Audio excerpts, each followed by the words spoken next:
to the She Leads podcast. I'm your host, Adrienne Garland, CEO and founder of She Leads Media, a global media company dedicated to the advancement of women leaders and entrepreneurs worldwide. I'm also an adjunct professor at NYU and Rice University, where I teach on the topic of entrepreneurship. I'm a mom to two wonderful young men and married to my best friend from college. Join me each week as I dive into raw conversations with remarkable, uncompromising, and inspirational women entrepreneurs and leaders. My hope is that these conversations and their advice will encourage you to put yourself out there and gain the visibility that you and all women deserve. We're all about stripping away the sugar-coated conversations and moving boldly in the direction of our magnificent dreams. For far too long, women have been conditioned to soften their words, modify their actions, and show up in the world to conform to outdated at best and harmful at worst cultural norms and ideals. Why? To keep those who are outside of the power structures from gaining power, prestige, wealth, and influence. This has prevented women from being recognized and respected as the powerful leaders that we truly are. The She Leads podcast is here to shine the light on all the incredible women, to encourage us to show up, speak up, and showcase the amazing work we do.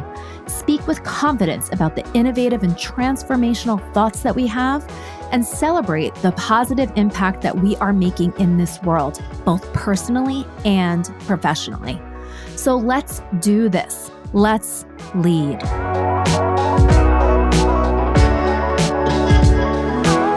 Hello, everybody, and welcome back to the She Leads podcast. I am very excited to introduce my next guest to you. Her name is Jessica Rhodes, and she founded Interview Connections, the world's first podcast booking agency back in 2013. Since then, the agency has booked over 30,000 podcast interviews for more than 800 clients, maintaining its position as the leading podcast guesting agency. Jessica, who is awesome, is passionate about helping online entrepreneurs use podcast guesting to expand their network, establish thought leadership, and attract ideal clients. The interviews she and her team booked have helped her clients close millions of dollars in sales, sell thousands of books, and transform countless lives. Can you see why I am so excited to welcome Jessica to the She Leads podcast? Welcome to our podcast, Jessica. Thank you, Adrienne. I'm so excited to have this conversation. Well, I am so excited to just share you and your wisdom with the She Leads podcast audience. We are women entrepreneurs that are looking to get our voices, our thoughts, opinions out into the world for the betterment of humanity. I truly believe that entrepreneurship is the answer for women when it comes to working and earning revenue and also being able to maintain our humanity throughout. So I would love to talk to you about you and your business and then really tap into what can women do in order to get themselves more visible via podcasting. Yeah, well, I guess we could start with just kind of the background of Interview Connections. Like, how did this whole thing even come to be? Because here we are podcasting. It's 2024, 2025. And, we've been like, I started booking interviews in 2013. And so a lot of folks that have come into podcasting just in the last couple of years don't realize really how long podcasting has been around and how the space has evolved and really the impact that is possible for them on their business. So, I mean, my story is I started my business to be a stay-at-home mom. I was a new mom. I was pregnant and I called up my parents and was like, I want to be a stay-at-home mom. I want to be home, but I need to have some type of income. Like, what could I do as a part-time job? What could I do from home? And my dad taught me about the world of entrepreneurship. He told me that I could start a virtual assistant business. And he's a business coach. So he's had a newsletter marketing company for a long time. And he goes, oh, I've got VAs. He never hired like full-time employees in his business, but he always had a team of VAs that would support various aspects of his company. And he says, like, you would be a great VA. It's your own business. You support other entrepreneurs. You make your own hours. Like, it's a whole thing. And I'm like, wow, that sounds good to me. Yeah. And so I started working as a virtual assistant. My dad was my first client, and he had gotten into podcasting. He started his podcast in 2012 and was guesting on other shows as a way to get clients because he was out there doing trade shows and going to like chambers of commerce and, business events. And he started podcasting as a way to get that targeted visibility without all the travel and the expense of like, a $10,000 trade show booth, like gets you so much visibility. You go on a podcast and you're speaking to the same number of people, but without having to travel and pay all that money. So yeah, he asked me like, why don't you start booking me on podcasts? And so that's what I did. And the landscape at that time was so different. Like now there's over 3 million podcasts. At that time, there were maybe 200,000 to 300,000 podcasts. So it's a very different number of shows out there. PR firms were not pitching and booking podcast interviews because the medium was so small. Like it wasn't worth their clients' time to be on a podcast. I put that in air quotes for those of you who can't see. And yeah, so I started pitching and booking, and podcast hosts were like, whoa, nobody's ever pitched me before, like, who are you? And so that's what kind of sparked the interest in the ideas. And then from there, I made a business around podcast booking. I'll pause. Oh my gosh. Yeah. And what a wonderful story. And first of all, like kudos to your dad for encouraging you to go down the entrepreneurial path. And this is what we do as entrepreneurs, right? We see an opportunity, we lean into it, and then it often is not exactly what we embark upon that we continue to grow. And you were able to find a really incredible niche within the VA realm. But that has expanded, I would say, more into the field of public relations than anything else. Yeah, Wow. absolutely. Like I took my background before I started my business. I worked for a nonprofit leading a door-to-door field canvas. So essentially my background is in sales. Like I've got a thick skin. I know how to reach out to people, make a quick connection, build a relationship, motivate them to take an action. And so I really applied so many, if not all of the skills I learned doing that to the work of booking podcast interviews. It's the same type of skills I teach my clients in terms of you get on a pre-call with the host or you hop on a podcast. How can you quickly make a connection, build rapport to the point where by the end of the show, that host either wants to be your client, refer people to you, their listeners want to work with you. That's really the strategy of podcast guesting, is not just showing up and seeing what happens, but it's being intentional about the stories you're sharing and how, like, your energy in the conversation, how you're connecting with the host of the show. There's a lot that goes into it. And that's what I learned over the last decade plus. So for me, it's been not just delivering the service, but also like helping entrepreneurs do it in a way that builds their business and they see an ROI.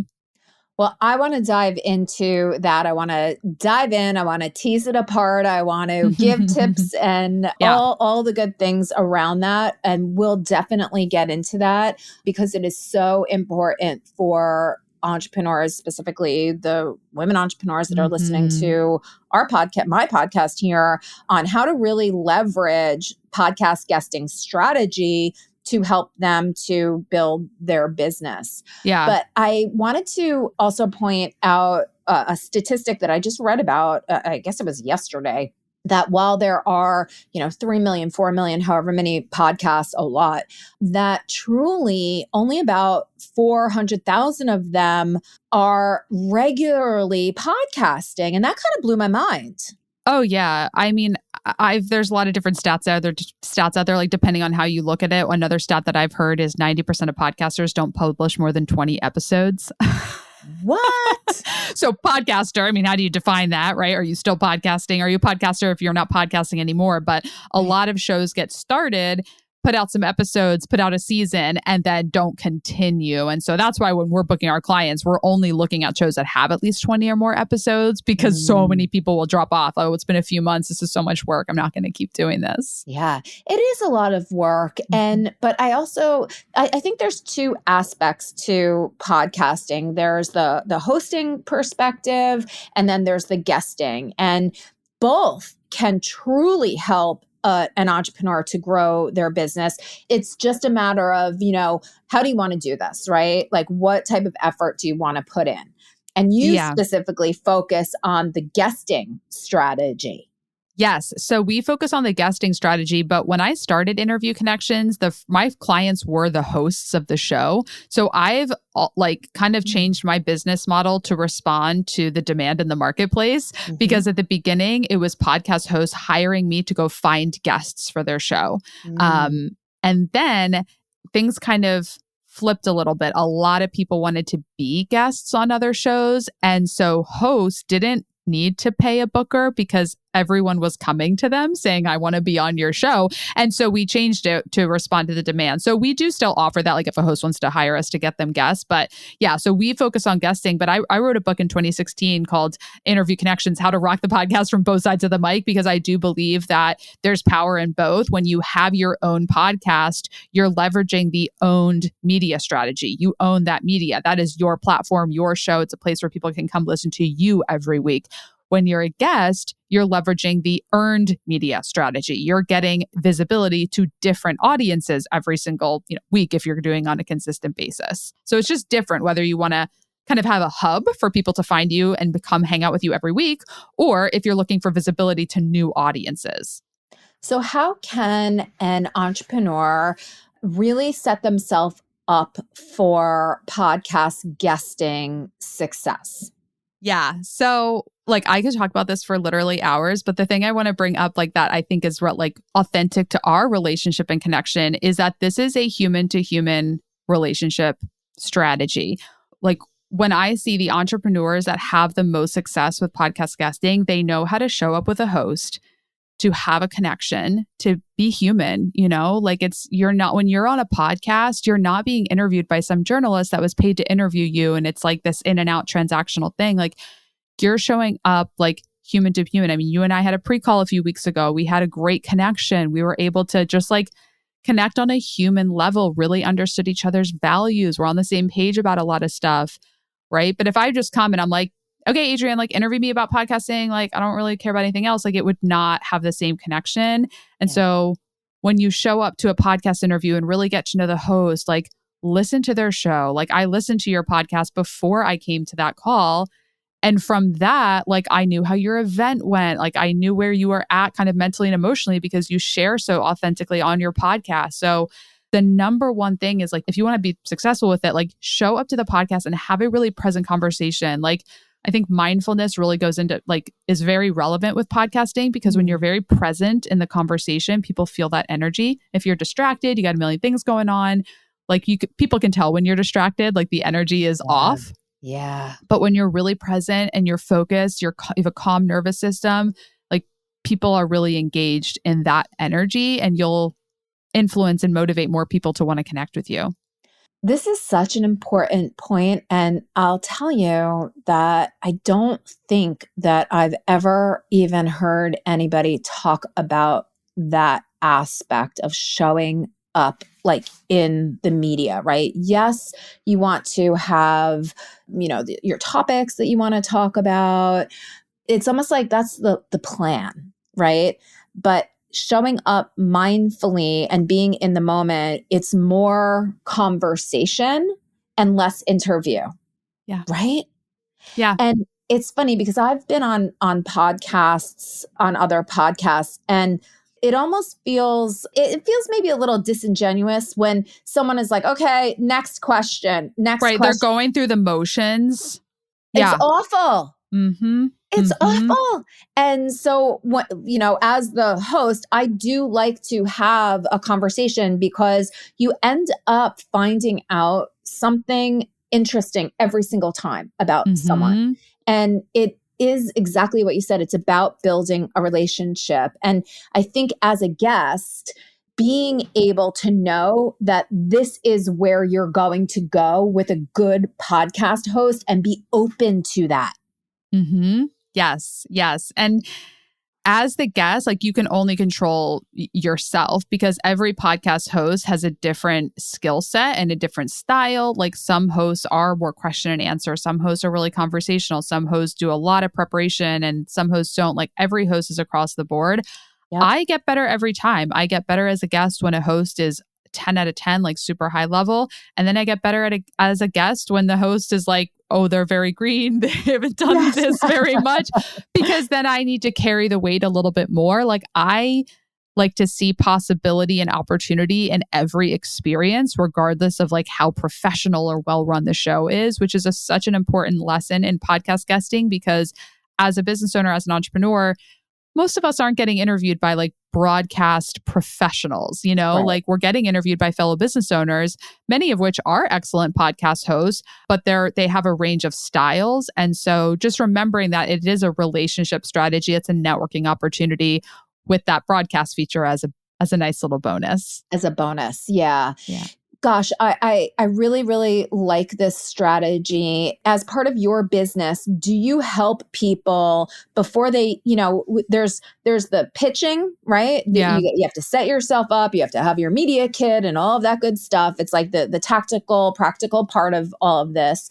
But then this training, right? There's media training. This is slightly different, or it's actually probably very different than media training.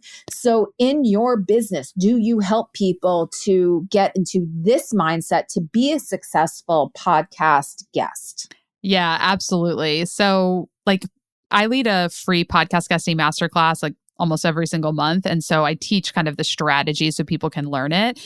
And it's interesting, like I'll share with you, like I've had some people that are like, oh, like I thought there would be this is going to like unsell the masterclass. But like, I thought there'd be like more advice. And I'm like, well, I'm giving you the strategy, but you actually have to go do it. Like this is something that it's in the implementation, because like, for example, once you're on a podcast, like we audit our clients' interviews. Once I audit it, I can give you really good advice because I'm responding and giving you back. The basics of the strategy is like set a goal, know your audience, have good topics, go get interviewed. Like that's it. But like if you're not going to actually go get interviewed, any advice I give to you about being interviewed is going to be pointless if you're not on the court actually executing it. So yeah, that's why I love having a done for you service, because a lot of people, they invest hundreds of thousands of dollars in coaching, but never get on the court.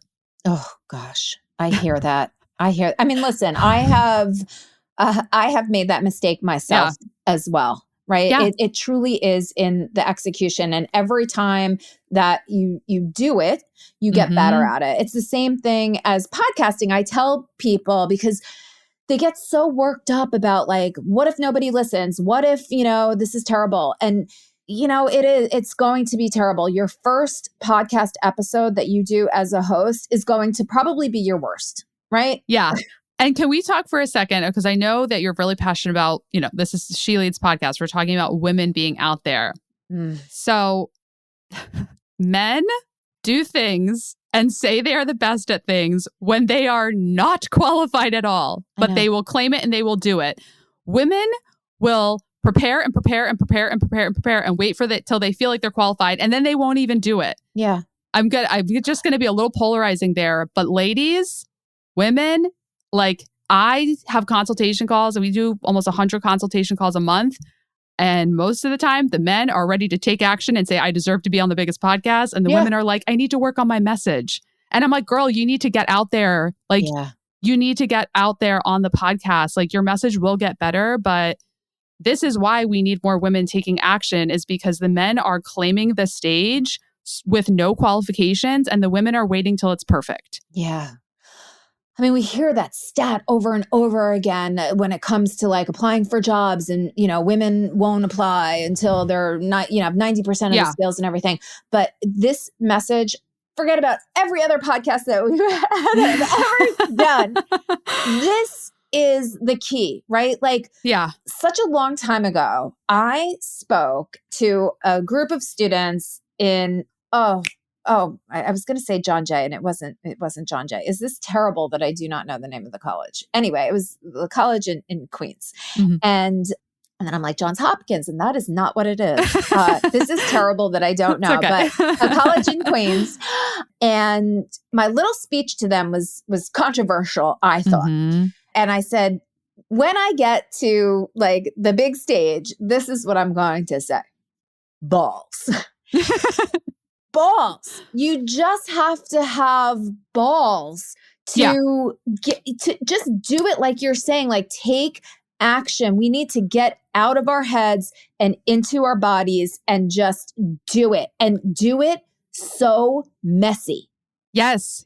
Do it messy. And I like that you said balls, because like I'm feeling so fiery in my body right now, because I know that this is going to be triggering to people, but like you have a couple, like you can go get visible. Like everyone here can go get on a podcast today. You have a few different options. You can go send the emails, send the DMs, find the podcast. Like it is not brain science. I offer it as a service because it's time consuming, but you can go do it, right? There's an option. You either go do it, you spend the time, or you spend the money to have someone do it for you. Yep. So why a lot of women don't actually take the action? There's so many excuses that come up. It's like, oh, well, things aren't perfect, or I don't have the money. I have used lines of credit. I have used debt. When you are willing to put the money out before you get the return, it means you believe in yourself. You know that you'll get the ROI. You know that if you speak to the right audiences, you'll have the right clients come to you. But you have to take a bet on yourself. And if you're not willing to bet on yourself, you need to take a deep, hard look at, do you believe that what you have to offer is valuable and that people will want to buy it? And that's where inner work comes. And I'm sure you have other guests that can talk about that. Yes. But subconscious beliefs. Yes. Yes. Let's heal some trauma. But like, you've got to just get out there. And sometimes it's just tough love that it's like, why are you not taking this action? Like, everyone, look at the last 12 months. How many times were you speaking to a new audience? How many times were you putting yourself out there, speaking long form, having your own podcast? Like, and if it was not that much, why? Yeah. Yeah. Such great advice. And especially if we can almost craft it so that it's like, it's not so much that you are pitching yourself and selling and doing that, but rather this is a relationship building strategy. This is a networking strategy. You're not afraid to go up to someone at a networking event and say, well, maybe some people are a little bit, they're shy, introverted, whatever. But at the same time, it's saying, oh, hey, I see that maybe we have something in common, or let's see, do we have something in common? It's the exact same thing when it comes to podcasts, and it is much more intimate. So women should be more comfortable in this realm, because it's like talking to your friend on Zoom. Exactly. And it's like, you find the podcast, you look at what they talk about, what do they value? I mean, it was very like, my team reached out to you, but it's like, hey, like I can see that we both value raising up women's voices and business growth. And this is my topic. It seems like a really good fit for your show. You look at that. Yes, let's do it. Like, it's not that hard. Yeah. But we make it hard in our head. We come up with reasons why. Well, I can't do it. Oh, stop it. Yep. Yes. And let's take that tough love and like slap our own hands, like stop it. And I think even just to talk about that a little bit more, one of the things that I hear women talking about too is that they literally don't like their voice. Oh, yeah. So you'll fall in love with your voice when you talk enough and just listen to it. Like when I first started hearing myself record, I was like, oh, is that what I sound like? And I love the sound of my own voice. I get interviewed every single month. And again, we need to refer, I don't know which episode of your podcast, you got to get people, I'm sure you've had people that can work on this, work. But if you hate the sound of your own voice, let's get some self-love going on. Let's heal some trauma that has you not like the sound of your own voice. But I promise the more you listen to it, the more you'll be like, oh yeah, that's my voice. Yeah. And it's truly, and if you want to be a guest and you want to show up in a professional way and everything, then you can go out and get the nice microphone and your nice earphones. And I'll have to tell you, as a host, I really do appreciate when people show up like they're ready to go with the headset, with the microphone. It makes me feel like they're also honoring me and the platform that I've created for them. And as a podcast host, I definitely don't look for the sleekest outreach and pitches to me. I always, as long as the topic aligns, I'll always at least respond back to someone that I know has genuinely listened to my show and that they compliment me or the guest, what the guest had to say, and that they've taken the time to write it. That's all. It doesn't need to be perfect. It doesn't need to be sleek. It needs to be genuine. Exactly. Genuine. That, like, I feel like that's really the theme. Genuine and tough love are the theme of this podcast. Balls. It's so true. Can we also talk about another part, which I feel like sometimes when people are guests on a podcast that they don't leverage very well. So they've prepped, they have their media kit, they hire you to pitch them to amazing shows. They get on the shows, they have amazing conversations, and then it goes to the graveyard. Oh my God. Do you know I am leading a training about this in 30 minutes? That's why I need to be up by 1. I'm having a training about how to repurpose your podcast interviews, how to leverage them. This is gold. These interviews that are being produced for you, by the way, they are gifts. Like they are being edited, produced, and published for you. The guests that don't do anything with them are literally leaving so much money on the table. It's tragic. It's tragic. It's tragic. It's horrible. So I can give you, your listeners, some tips, like just relay some of the things I'll be teaching my audience in 30 minutes. So, I mean, number one, but get them up on social media. I use a tool called Opus Clip, which is great. Very inexpensive AI tool where you can just pop a link to a lot of podcasts are on video. So it's like a video tool, and AI will edit it and give you a whole bunch of like real TikTok, like short form content. And that's a really great way to leverage the interviews. Like one of our clients somebody saw a short form clip of one of her podcasts, and that was enough. She was like, yep, I want to hire you. Wow. So sometimes people don't even need to listen to the entire episode. They can just watch a clip of it on social media. So definitely use the short form clips, leverage them with your email list. So this is great content. If you're like, what should I say to my email list? You can transcribe the podcast episode, give it to ChatGPT and say, can you write an email for me inspired by this episode? And then obviously tailor it and customize it, and then like link to the episode at the end of the email. You can also send it to your potential clients. So let's say you're in conversation with a potential client. They're not quite there yet. You could say, hey, I know we were talking about XYZ. I actually talked about that on a podcast interview that I just did as a guest. It's at about minute 10 if you want to hear me discuss that topic. So them hearing you in the light as an authority on the topic will help close more sales. If you're getting leads who are a little bit cold, have them listen to podcast interviews you've done. So I'll just stop there, but that's a few different ways that you can leverage the interviews. Gold. Solid gold. Yeah. I really love, because I think what you're getting at is trust, right? So as someone that you are trying to attract clients and you can't spend tons of time with them, if you can show them that that you are trustworthy, even with, whoever it is that you're talking to, that is, I think, what clients are looking for. They want to know that when they hire you, that there's someone that they can trust, and they want to get to know you more intimately. And so they have questions.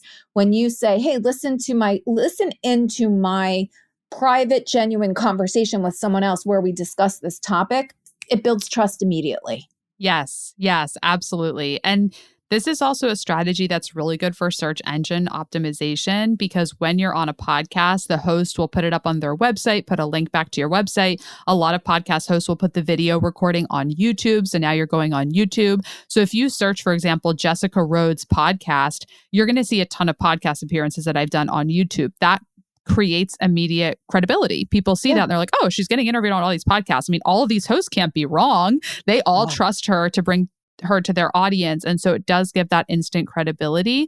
And it's also like podcast guesting is like, when you said trust, what I started thinking about was how it's trust in the process. It's trust that when your message is seen and heard by the right people, it will grow your business. It's not a transactional strategy. You don't go on a podcast and say, okay, this podcast is going to drop and then I'm going to have 5 people from Adrian's audience become my client. Like, that probably won't happen, to be honest with you. Like statistically, it's not like an interview drops and you get a ton of sales. Like for some people that happens, but I know that when this interview gets added to the 40 other interviews I've done this year, it adds to the snowball. It's another couple social media posts that mention me. It's another YouTube video that mentions me. It's another backlink. Like it adds to the overall snowball that ultimately makes it so when someone's searching around for what I do, I'm coming up way more than my competitors because I'm visible across many different platforms, and podcast guesting is a major piece of that strategy. This is so important too, especially when people think that in order for them to have media attention, that they need to, be on the Oprah O list, right? Yeah. That's a one-hit wonder. Okay, maybe you're covered in a magazine or, you have an article or something, great. But that comes out and then it dies and then it gets buried in everything else. What you're saying is also consistency. And I think you also gave another little clue there. You did 40 interviews this past year.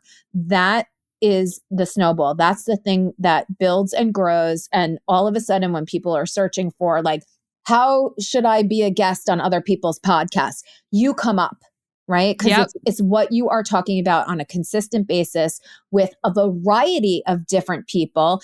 And not only are you credible, but the hosts of the shows, they're credible too. So you're linking those two credibility factors together, which boosts the both of you up even more. Yeah, the consistency is huge. And so many people think like, oh, if I'm going to be on podcasts, I need to be on really big shows. And like you said, you can maybe get on one big show, but everyone's, oh my God, that's so cool. They will have forgotten about that in a day. Yep. Probably in an hour. Yep. Like it's a flash in the pan. Maybe you get a big spike, but you need to maintain that momentum and that consistency. And I also like looking at really big names in entrepreneurship because you can see like what works for them and kind of relate it to you. So I like Mel Robbins. I follow her on social media. Yes. Like I just think she's wonderful. She's in Vermont. I'm in New England, like that, like Northeast vibe. I just really like her. And so I've been following her on Instagram. She has her book coming out and I'm just like watching her promote it. And I'm like, this is so genius. There's so much people can learn. She was just interviewed on Oprah's podcast. Yes. And just like to your point, she could she's a lot smarter than this, but if she were not smart, she could be like, I'm on Oprah's podcast. That's it. Like no, she was on the Today Show. Like she's doing so much marketing. She's doing so much visibility. She's not just saying, oh, I was on Oprah's podcast, which is like the pinnacle of personal development podcasting. She's doing so much. She's not just putting all of her eggs in one basket. So like learn from people like Mel Robbins who are crushing it and have a huge audience. She's not putting all her eggs in one basket, which means you shouldn't either. This is not about getting on one big podcast or 5 big podcasts and that's it. It's about consistency. Obviously, when you have millions of followers, your consistency is very big shows consistently. But like as small business owners, with a few thousand followers, like it's consistently getting on targeted mid-range shows that grows a snowball, that creates the compound effect that overall grows your business to have a very strong foundation. So good. Such good stuff. And I especially like that you talk about Mel Robbins because I do think that many times she also shows up messy and learns. Yes. She learns from what she does. She is a very good role model for everybody listening to the show, for me as well. And I saw her the other day. I came across something on her Instagram where she was kind of overwhelmed with emotion that she was, going to be on Oprah's Oh my God, podcast. I loved that reel. Wasn't that beautiful? Yeah. Because I've been learning, I have a mentor named Melanie Ann Layer, and she talks a lot about receiving and the power of receiving. And I teared up watching it to see, I feel like we could see 10-year-old Mel in that video. Yeah. Like she had a smile unlike any smile I've seen in other videos because she had, it was just so beautiful. It was beautiful. I really loved it. It was beautiful. So, oh my gosh. So Jessica, I know that you have to run and do this amazing training, which I'm going to hop on. Oh my God. Yeah. I'll send you the link. I'm going to hop on it. So one question, will you be doing this training again? Because I think it would be amazing for you. Yeah. So how can people sort of get on your list so that they can hear about your trainings and just get in touch with you in general? Absolutely. So I hope this training is a bonus session in our free masterclass. So if you guys are like, no, I want give me the shortcut to that, go to interviewconnections.com/live masterclass, register for the upcoming masterclass, and then it'll be a part of that. But yeah, interviewconnections.com. If you're just like, let's talk, let's get on some podcasts. And I would love to support you. Thank you so much for having me on. This was awesome. Oh my God, this is so awesome. I'm so excited to have you in my professional life. And you really helped me over the last couple of weeks to really become present and mindful. So I just want to say, I want to acknowledge and thank you so much for just being great. And the minute that we met, I was like, we have an instant connection. So you have a gift. Thank you. Yeah. So do you. I don't make that instant connection with everyone. So it goes both ways. Oh, well, thank you so much. And good luck with the training. And I'll see you in a couple of minutes, I guess. Yeah, I'm going to send you a calendar invite. Awesome. All right. Thank you.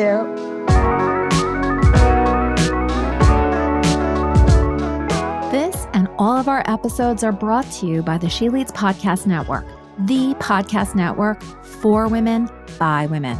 Thanks so much for listening to the She Leads podcast. If you enjoyed this episode and you'd like to help support us, please share it with others, make a personalized post about what you took away on social media, and please leave us a rating and review on Apple Podcasts. This helps our guests and our show to continue to gain visibility and traction. To learn more about how She Leads Media helps women to gain visibility, you can follow us on Instagram at She Leads Media, or you can head on over to sheleadsmedia.com. If you'd like to network with me and other amazing women, don't forget to join us each year for the She Leads Live conference. Thanks again, and we'll see you soon.